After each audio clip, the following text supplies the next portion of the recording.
Welcome again on easy explore pharma. आज हम लोग पढ़ेंगे terminology used in pathophysiology. Pathophysiology को स्टडी करने के लिए कुछ बेसिक टर्मिनोलॉजी होते हैं, कुछ बेसिक टर्म्स होते हैं जिनको क्लियर करना भी बहुत ज़्यादा इम्पॉर्टेंट है। तो सबसे फर्स्ट टर्म है वो है पेशेंट। पेशेंट क्या होता है ये तो सब जानते हैं। पेशेंट मतलब क्या होता है? The person who is affected from some disease, उसको क्या कहते हैं? Simply patient. सेकंड क्या होता है? लेजेंस। लेजेंस का मतलब क्या होगा कि किसी पर्सन को डिजीज होने के कारण उसके टिश्यू और सेल्स में जो भी चेंजेस आएंगे उनको क्या कहेंगे? लेजेंस। कभी कभी देखते होंगे डिजीज होने के कारण कहीं कहीं रैशेज वाइट वाइट या ब्लैक ब्लैक या फिर रेड रेड हो जाते हैं, उसको क्या कहते हैं? Lesions. These are the characteristic changes in tissues and cells produced by disease in an individual or experimental animal. Third जो टर्म है वो है इटियोलॉजी। इटियोलॉजी नाम से ही पता चलता है कि ये क्या होता है? Cause of the disease. Disease होने का क्या काउज है उसको हम लोग क्या कहते हैं? Aetiology. It is a branch of pathology which deals with the study of causes of disease. Fourth term क्या होता है? फोर्थ टर्म को बोलते हैं पैथोजेनेसिस। पैथोजेनेसिस क्या होता है? पैथोजेनेसिस मतलब the mechanism by which the lesions और structural and functional changes of tissues occur during disease is called pathogenesis. मतलब टिश्यू और जो भी सेल्स में स्ट्रक्चरल और फंक्शनल चेंजेस होगा किसी भी डिजीज होने के कारण, उसको क्या बोलेंगे? पैथोजेनेसिस। फिफ्थ जो टर्म है वो है इपिडर्मियोलॉजी। इपिडर्मियोलॉजी क्या होता है? It is the study of distribution of disease and determinants of disease, और सिंपली टर्म में इसको कह सकते हैं it is the factor that cause disease. तो इपिडर्मियोलॉजी का मतलब होता है कि डिस्ट्रीब्यूशन, डिजीज होने के कारण कहाँ कहाँ बॉडी में वो किस किस चीज़ में अफेक्ट किया है, उसका क्या डिस्ट्रीब्यूशन रहा है।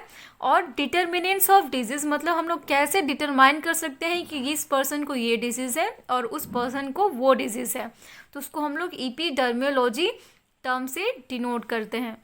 सिक्स्थ जो टर्म है वो है infection.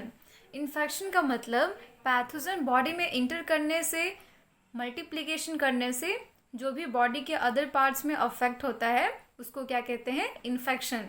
And infection is the study of the entry and multiplication of an infectious agent in the body of man और एनिमल। सपोज कोई बैक्टीरिया बॉडी में इंटर किया, बैक्टीरिया बॉडी में इंटर करने से मल्टीप्लाई करना स्टार्ट कर दिया।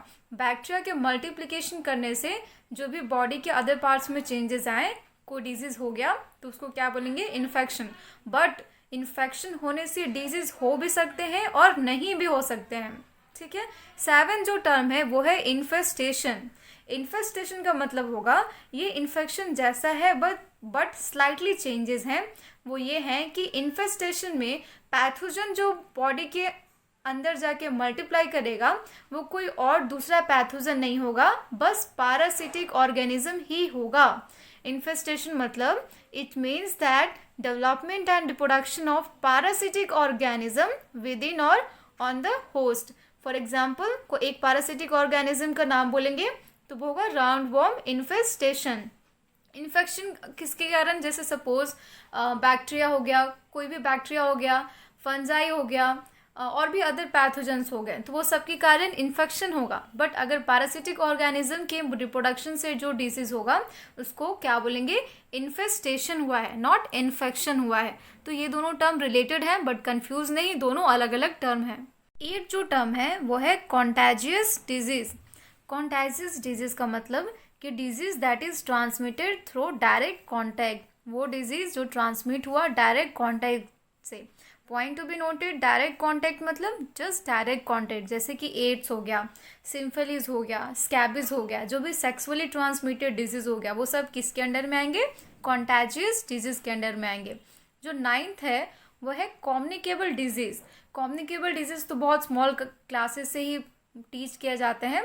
कम्युनिकेबल डिजीज मतलब the disease which is transmitted from one person to another either through the direct contact और इनडायरेक्ट कॉन्टैक्ट, ठीक है। फॉर एग्जाम्पल ट्यूबरकुलोसिस हो गया, इन्फ्लुएंजा हो गया और इबोला हो गया, this all are came under the communicable disease. जो कॉमन एग्जाम्पल होगा वो होगा कॉमन कोल्ड, वो बहुत ज़्यादा कॉमनली थ्रू डायरेक्ट और इनडायरेक्ट कॉन्टैक्ट से फैलता है।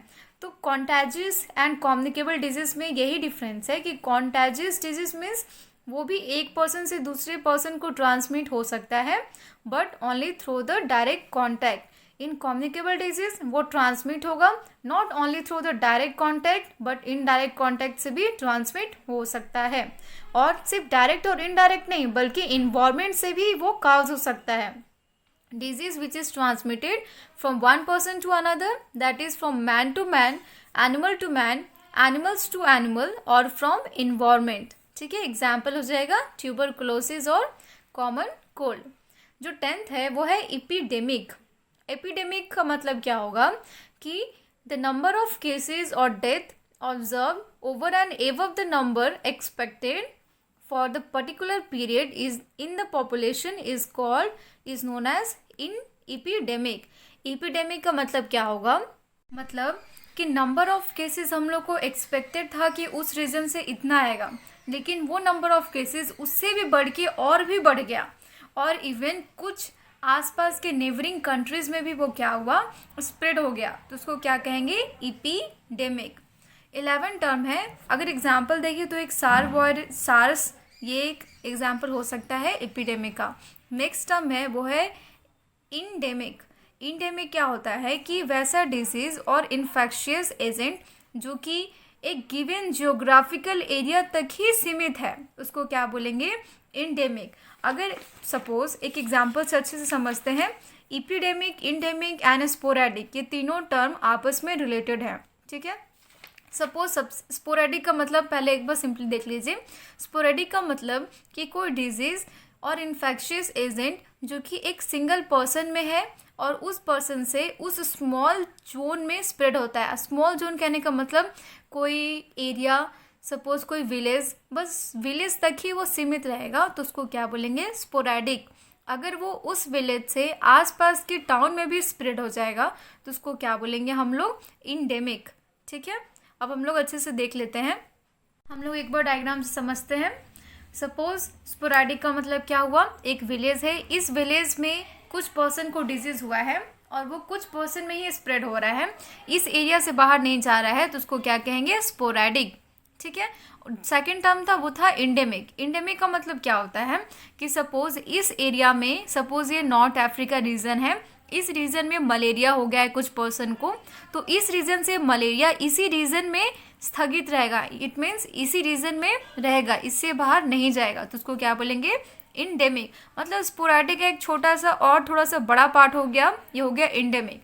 और अब एपिडेमिक क्या होता है, एपिडेमिक का मतलब हो गया कि इस रीजन में अगर किसी को 2 बंदे को डिजीज हुआ है तो वो क्या होगा, वो स्प्रेड होगा आसपास की कुछ नेबरिंग कंट्रीज में स्प्रेड हो सकता है, ठीक है। तो उसको क्या बोलेंगे, एपिडेमिक। एपिडेमिक के एग्जाम्पल सपोज इबोला वायरस हो गया, ये सब कुछ एग्जाम्पल्स हो सकते हैं एपिडेमिक के सब। और पैंडेमिक क्या होता है कि इस रीजन से वो डिजीज इतना फास्टली सब कंट्रीज में, अदर कंट्रीज में भी स्प्रेड हो गया, इवन पूरे होल वर्ल्ड में जाके स्प्रेड हो गया, उसको क्या बोलेंगे, pandemic. Example is the AIDS और कोरोना वायरस, ये सब क्या है, एक पैंडेमिक है।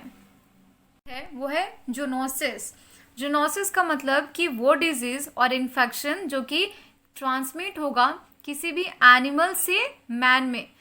इसका बेस्ट एग्जांपल क्या हुआ, रैबिस। रैबिस क्या, डॉग के काटने से क्या होता है, रैबिस मतलब एनिमल से किसको ट्रांसफर हुआ, मैन से वो वायरस ट्रांसफर हुआ, तो उसको क्या बोलेंगे, कुछ एग्जाम्पल, रैबिस, डिप्थेरा एक्सेट्रा।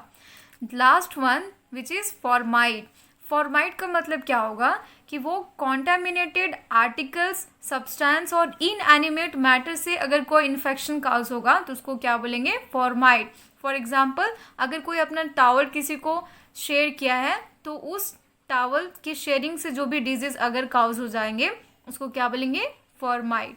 तो ये था कुछ बेसिक टर्म जिसको पैथोफिजियोलॉजी में यूज़ करते हैं। और थैंक यू फॉर वॉचिंग।